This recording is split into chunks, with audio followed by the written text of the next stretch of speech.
When you're investing in real estate, you want to make sure that you don't lose money, that you're making money. And the best way to do that is to run your business as a business. Now, I'll unpack that, and definitely at the very end of the video, I'm going to give you even more practical steps on how to run your business as a business. Now, as you're doing this, what you're realizing is you're buying a rental property and you want to make money in passive income. I suggest with all my students in the real estate wealth builders and everybody that listens to me, I'm going to tell you, try to shoot for $250 a month in passive income. That's the minimum. You could always get more. I have 30 plus properties that make me $250 as a minimum, if not $300, $400, even $700 a month in passive income. In fact, I have one student who literally bought a duplex with $50,000 of his own money. Then he refinanced it, pulled his cash out. He's only into the property for $2,000, and he's making $700 a month in passive income. So, I mean, this was like a month ago. So you can literally do this. And hey guys, Dustin Heiner here with Master Passive Income. And I want to show you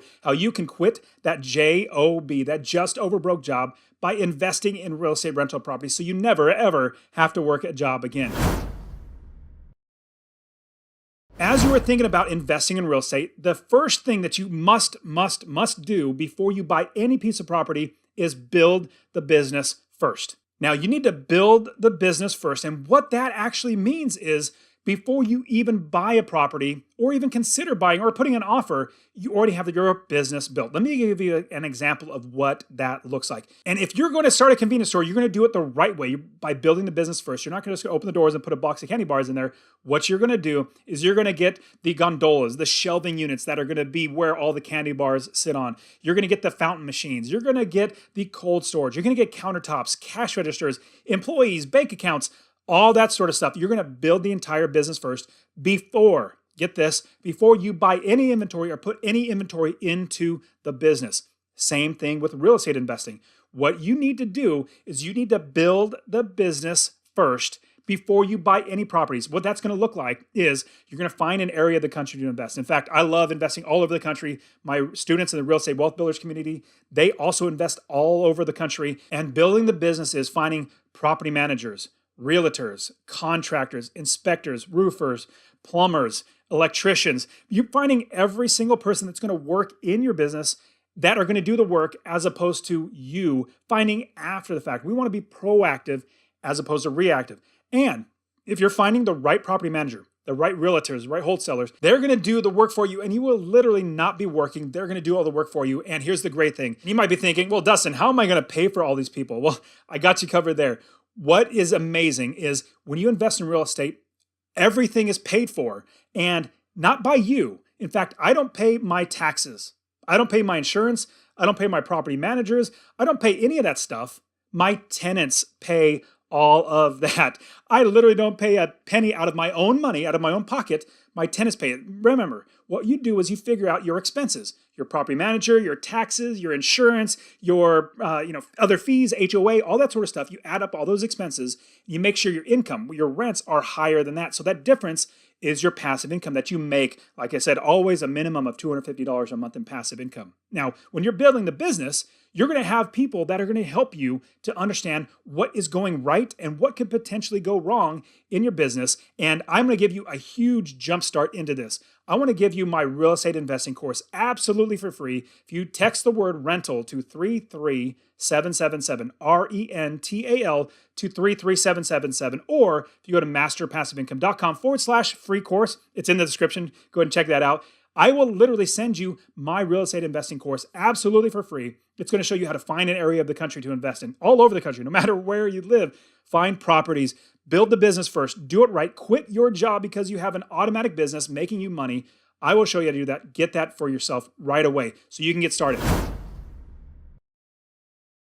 The second thing that you must do as you're running your business, your real estate investing business, is to get multiple quotes on everything, 2 or 3 or 4. I'll give you a quick example of how that looks. Now, if you're going to get a rehab done on a property, you buy a house, you're going to rehab it, and you have the first person come by and say, you know, it's going to cost $18,000 to fix it up. You're like, oh my goodness, that's a lot of money. I didn't think it was going to be that much. Well, you get 1 or 2 other quotes. Now, you might get somebody else to say, well, you know, it's only going to be about $5,000 or $6,000 to fix it up. Another person's about $10,000 to fix it up. So you have a wide range. We don't just go with the lowest one. We look at everything. Now, here's a huge pro tip. Number one, we're looking at the price. But number two, we're looking at the scope of work. And the contractor that would be charging you $18,000, they will be doing more work than the one that's charging $5,000. It's just numbers. You've got to know that. But here's a great thing. Huge pro tip I'm going to give you. You look at every single quote or every single bid that they're going to give you and see what they are suggesting needs to be done. In fact, the person that's saying $18,000, they might be saying you need to do this, when in fact you might not need to. Maybe the one that's $10,000 says, well, you don't need to do that. It's not that necessary. It could be that this $18,000 is right, that the company, the contractor that wants $18,000, they might be right that it needs to be done, or they might be wrong. And they might be saying things that like, you take your car to a mechanic just to get your oil changed. They come back and say, well, hey, this is wrong, and then this is wrong, and then this is wrong. It's going to be another $10,000 to get this fixed up. Like, no, thank you. Just oil change and go. That's what's going to happen. So when you're getting multiple quotes on everything, now this is not just rehab. This is everything. It could be on title fees. It could be on property manager fees, whatever it might be. You get multiple quotes on everything, even utilizing something like a handyman as opposed to a plumber or an electrician, because handymen work just as well. So you want to get multiple quotes, not just for the price, but also for their expertise and their wisdom and their eyeballs, seeing what's going on in that property so you're making sure you're making the right decision. And the third thing that you need to do is have other people find you properties. As we're building the business, we're finding wholesalers, we're finding realtors, multiple of wholesalers and realtors. We probably talk to other investors, talk to property managers. Let everybody know that you're in the market to buy rental properties. Let them know. And what you do is you then have them do the work. I kid you not, when I buy a property, it takes me about 3 hours of my own personal time, like literally 3 hours, just 3 hours of my personal time. Now, it takes a lot more time because I have other people do the work, but of my own little physical work, literally, it's only 3 hours. I wake up in the morning, I'm drinking my coffee, I open up my email account, and I say, oh, hey, this wholesaler sent me a property. Let me check it out. Or, hey, this realtor sent me a list of properties. Let me check that one out. Or this property manager sent me a property that they are thinking about selling, or they have an investor that's selling. I get all these properties from other people. They do all the work. And while I'm sleeping and I'm drinking coffee and then checking on the property and then wiring the money, signing papers, all that sort of stuff, just 2 or 3 hours of my own personal time because I'm having other people do the work. And a huge pro tip I'm absolutely going to give you is that, and I already said this just a second ago, you must get wholesalers. I got to hammer home this point. I personally love wholesalers. I bought many properties from wholesalers. You might be thinking, well, wholesaler brings me a property. I'm going to have to pay him like $2,000 or $3,000 or $4,000 just to get the deal. Like, well, if the deal works, if it makes you money in passive income, it hits that $250 minimum, and you're going to capture that equity. If it's a good property, it's a good deal. What does it matter? You're already going to be paying money to a realtor or something like that. Why not buy it from a wholesaler? Wholesalers work really hard. They find the seller and the buyer, and they put them together. So what I suggest is getting wholesalers and having them do the work. That is a big pro tip I'm going to give you. Let me give you an even special pro tip on how to find wholesalers. Because you might be thinking, well, Dustin, how do I find wholesalers? You know what? I'm going to save that pro tip because I actually have an entire video showing you how to utilize wholesalers, how to find them, and all that sort of stuff. Check in the description for that wholesaler video where I literally show you as an investor how I find so many wholesalers. So check out that video as well. And the next thing you must do, in fact, the fourth thing that you must do is have business processes and business rules in your business. Every single one of my property managers, I tell them how to manage my properties. They might manage their properties differently for other investors, but how you manage my properties is exactly what I'm going to tell you. Now, I'll give you a quick example because there's many other things you've got to tell them. One quick example is you tell them, your property manager, rent is due on the 1st. It's late after the 3rd.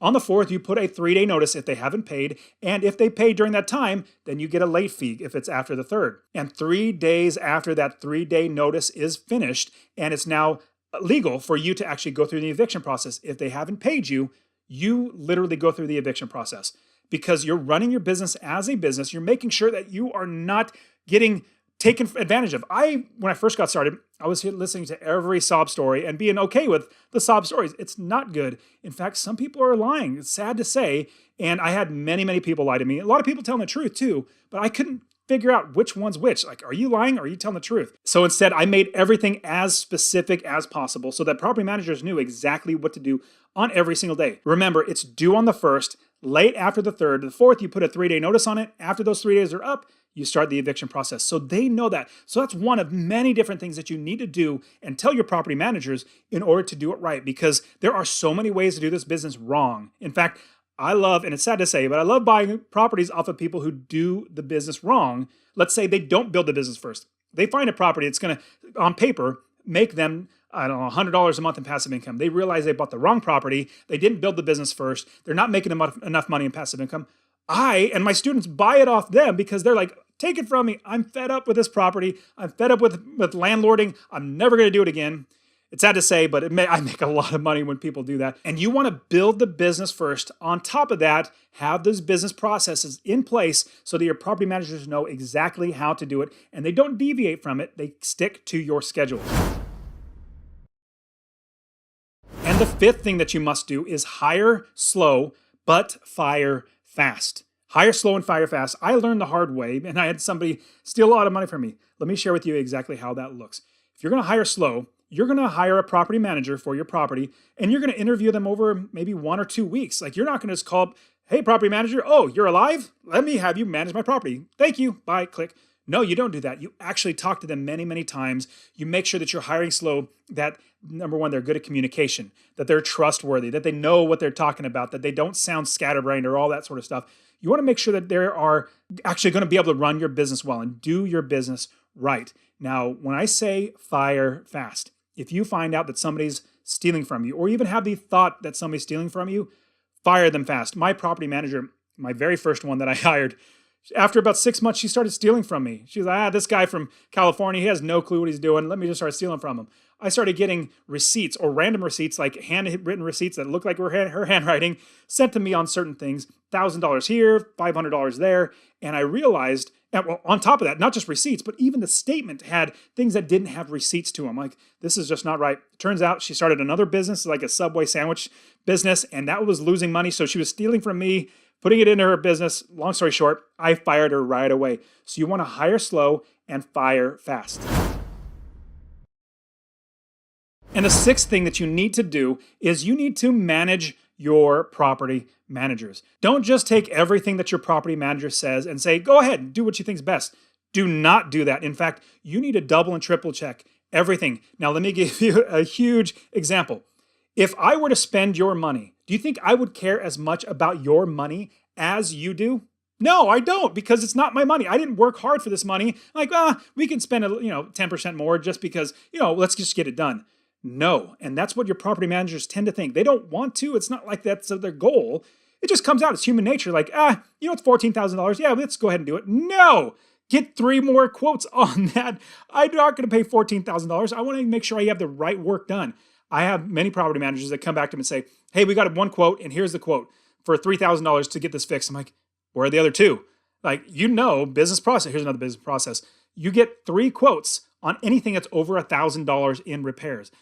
Don't come to me with just 1 quote, because I'm going to say no. Get me 2 other quotes so I have 3 total quotes so I can see how much they're going to charge, but also the scope of work. I want to make sure that they, number one, have a good price, but number 2, that the scope of work, that they're not overdoing the house or they're fixing up something that they don't need to do or should not do. And as you are building your business and you're doing it right, you run your business like this, you're going to be successful. You guys, if you got anything out of this, I would appreciate if you smash that like button and also subscribe and hit the notification bell. I'm giving out so much great information on how to invest in real estate. And don't forget to watch this video right here. We'll see you in the next one.